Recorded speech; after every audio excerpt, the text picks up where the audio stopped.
వ్యాప్తంగా పోలింగ్ కేంద్రాలకు ఈవీఎంలతో పాటు మెటీరియల్ చేరుకుంటున్న పరిస్థితి. సిబ్బంది ఇప్పటికే తమకు కేటాయించిన పోలింగ్ కేంద్రాలకు చేరుకున్నారు. ప్రస్తుతం మనం అనంతపురం నగరంలోని ఒక పోలింగ్ కేంద్రం వద్ద ఉన్న ప్రస్తుతం కేఎస్ఆర్ జూనియర్ కళాశాల పోలింగ్ కేంద్రంలో 3 పోలింగ్ బూతులు ఏర్పాటు చేశారు. సిబ్బంది ఇప్పటికే తమకు ఇచ్చిన సామాగ్రిని సర్దుకుంటున్న పరిస్థితి. అలాగే ఉమ్మడి అనంతపురం జిల్లాలో దాదాపు 34,09,518 మంది ఓటర్లు రేపు తమ ఓటు హక్కును వినియోగించుకోనున్నారు. అలాగే ఉమ్మడి జిల్లా వ్యాప్తంగా 3,807 పోలింగ్ కేంద్రాలను ఏర్పాటు చేశారు.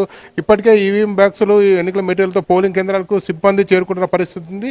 ఎంపీ సార్వత్రిక ఎన్నికలకు సంబంధించి ఎంపీ ఎమ్మెల్యే ఎలక్షన్లు సంబంధించి ఒకేసారి జరుగుతుండడంతో ఎమ్మెల్యేకి సంబంధించి ఒక ఈవీఎం బ్యాగ్స్ అలాగే ఎంపీకి సంబంధించి ఒక ఈవీఎం బ్యాగ్స్లు ఏర్పాటు చేయడం జరిగింది.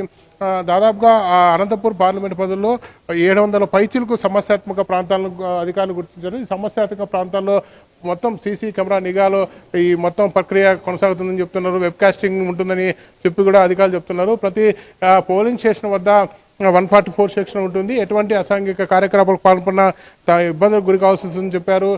144 సెక్షన్తో పాటు 30 యాక్ట్ కూడా అమలవుతున్న పరిస్థితి. దాదాపుగా ఈ ఉమ్మడి అనంతపురం జిల్లాకు సంబంధించి 40,000 మంది సిబ్బంది ఎన్నికల ప్రక్రియలో పాల్గొంటున్నారు. మొత్తం పండుగ వాతావరణంలో ఎన్నికలు జరిగేలా ఎన్నికలకు సంబంధించిన జిల్లా కలెక్టర్ కానీ ఎన్నికల అధికారులు కానీ ఒక ఆహ్లాదకరమైన వాతావరణం కూడా ఏర్పాటు చేయడం జరిగింది. ఉదయం నుంచే ఓటర్లు ఇక్కడికి రప్పించడానికి అన్ని ఏర్పాట్లు చేస్తున్నారు. అలాగే ఏదైతే ఉందో ఎండ వేడిని తట్టుకోవడానికి కూడా ప్రతి పోలింగ్ కేంద్రం వద్ద ప్రత్యేకంగా షామేనాలు ఏర్పాటు చేస్తున్న పరిస్థితి ఉంది.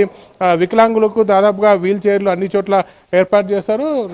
సరిగా నడవలేని వ్యక్తులకు ర్యాంపులు కూడా అధికారులు ఏర్పాటు చేసిన పరిస్థితి. ఏమైనప్పటికీ అనంతపురం జిల్లా వ్యాప్తంగా అత్యంత సమస్యాత్మక ప్రాంతాలను గుర్తించిన అధికారులు ఆ ప్రాంతాలు కేంద్ర బలగాల సాయంతో భద్రతను పర్యవేక్షిస్తున్న పరిస్థితి. మొత్తం మీద అనంతపురం జిల్లా వ్యాప్తంగా దాదాపు 8 పార్లమెంటు పరిధిలో 700 పైచీలకు అత్యంత సమస్యాత్మక పోలింగ్ కేంద్రాలు గుర్తించారు. వాటి చోట్ల వీడియో కెమెరాలతో పాటు వెబ్ కాస్టింగ్ కూడా ఏర్పాటు చేయడం జరిగింది. ఉదయం 7 గంటలకు పోలింగ్ ప్రక్రియ ప్రారంభమైనప్పటి నుండి సాయంకాలం వరకు ప్రతి అంశాన్ని క్షుణ్ణంగా వీడియో రికార్డింగ్ చేయనున్నారు. మొత్తం మీద ఇప్పటికే పోలింగ్ సిబ్బంది చేరుకొని తమకు ఇచ్చిన సామాగ్రిని ఏదైతే ఉందో ఈవీఎం బాక్సులతో పాటు మిగతా మెటీరియల్ను సరి చూసుకుంటారో చూడొచ్చు. మనకు ఎవరైనా ఎన్నికల్లో విధులకు వచ్చిన సిబ్బంది తమకు కేటాయించిన గదుల్లో ఈవీఎం బాక్సులతో పాటు ఇతర మెటీరియల్ను కూడా పూర్తి స్థాయిలో సరి చూసుకుంటున్న పరిస్థితి. అత్యంత సమస్యాత్మక ప్రాంతాలు ఇప్పటికే పోలీసులు కేంద్ర బలగాలు మోహరించారు.